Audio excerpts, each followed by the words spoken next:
y prime is equal to 100 times 2x plus 3 to the 99 times 2. That's what the chain rule tells us. The inside function, the function that's going on the inside, is 2x plus 3. What's the outside function? X to the 100 is the outside function. X to the 100 is the outside function. So what I mean by this is, let's say if h, let's say, I'm going to make sure these are labeled the same way. G is the inside function.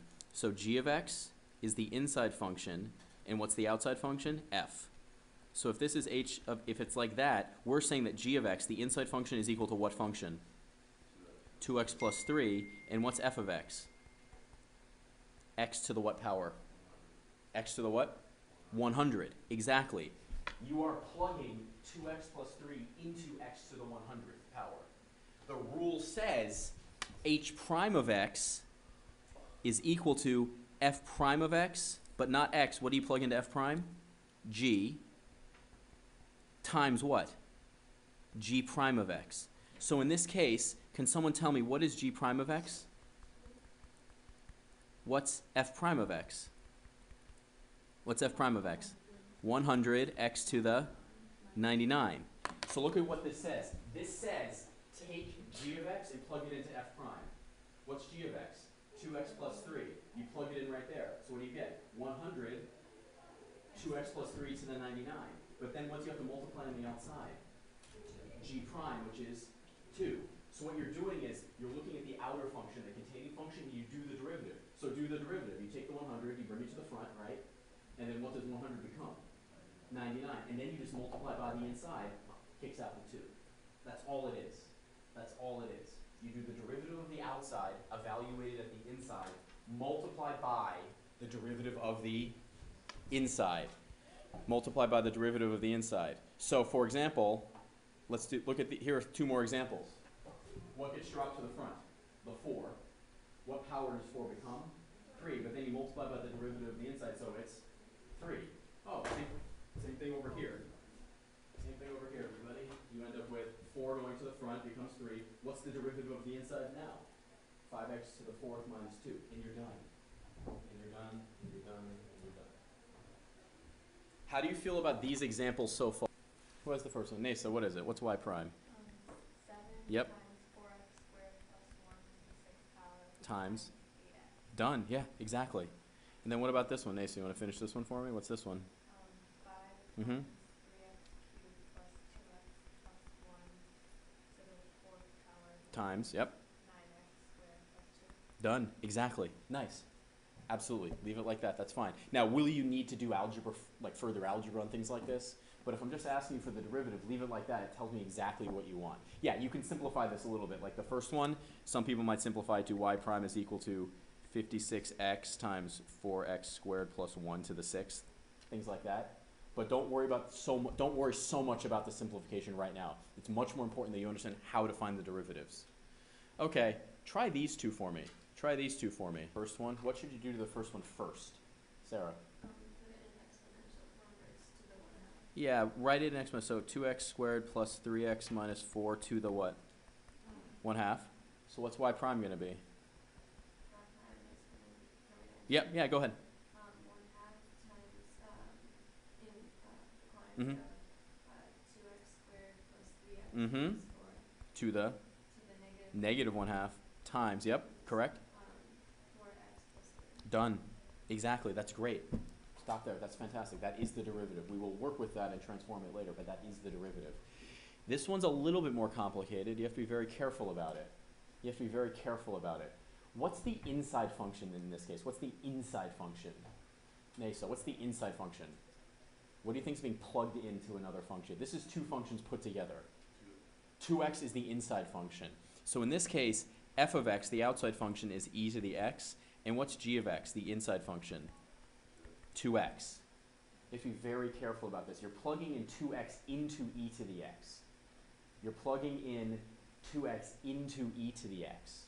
Is everybody with me so far? So remember, if h of x is f of g of x, you need to remember this. What does h prime of x equal? Tell me what that equals. What does h prime of x equal? This is just the rule. Can anybody remember how to state it? It's f prime of what? F prime of g of x times what? times g prime of x. So in this case, what is f prime on this one? What's f prime of x? E to the x. What is g prime of x? 2. So if we do this, we have to do this very carefully here. Let's take these and plug it in there. What do you end up with? What's f prime? E to the x. E to the what? E to the 2x, but then what do you have to multiply by? Times 2. So the answer to this would be 2e to the 2x. I'd like it written like that. You have to be very, very careful about that. Yeah, there's an invisible ln e right there too. Yes, Sarah? 2x. H prime of x, y prime, we know, you have to memorize it, y prime is equal to f prime of g of x times g prime of x. What's f prime? F prime is e to the x plus x e to the x. I wrote blanks instead of that, so what do you plug in there? You plug in g of x in each of these. I'm just going to do it in a couple more steps than normal. And then what do you multiply this whole thing by? What do you multiply? G prime of x. What is g of x? What is g of x? X squared. So in all of these cases, what do you just plug in? So you have y prime is equal to e to the x squared plus x squared e to the x squared. Sorry, I missed the highlighting right there. And then you multiply the whole thing by what? G prime, which is, what's g prime? 2x. So here's one of the answers you could have. Are all of the answers going to theoretically simplify to the same thing? Yes, they are. This is one way to do it. This is one way to do it. Another way, this was using the chain then the product rule. You could do the product then the chain. Let's do it that way just so you can see what it's like. Y prime, it depends on definition. You're going to have to do pretty much the exact same thing. If this was how we defined it, x squared times e to the x squared like this, we could use the product rule and then use the chain rule. We could. If we did that, we're talking about doing y prime is equal to f of x times g of x. If that's the case, could someone tell me what the derivative, sorry, that's y. What's y prime going to be? F prime of x times g of x plus what? I like keeping them as f times g prime of x. I like keeping them in the same order. So let's fill in the blank here. What's f of x in this case? In this case, what's f of x? And what's g of x? So what's f prime of x going to be? 2x. And now you have to be careful here. What is g prime of x? You have to use the chain rule. Can you just tell me what it is? It's e to the x squared times the derivative of the top. So what's it going to be? Yep, times.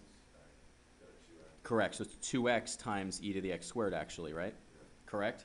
So in this case, if we take these, if we take all of these right here and we apply them right there, what do we get? We get y prime is equal to 2x e to the x squared plus x squared times 2x times e to the x squared. Now what can we factor out of each of those? What can we factor out of both of those on this side? What can we factor out? Factor out 2x. What do you get?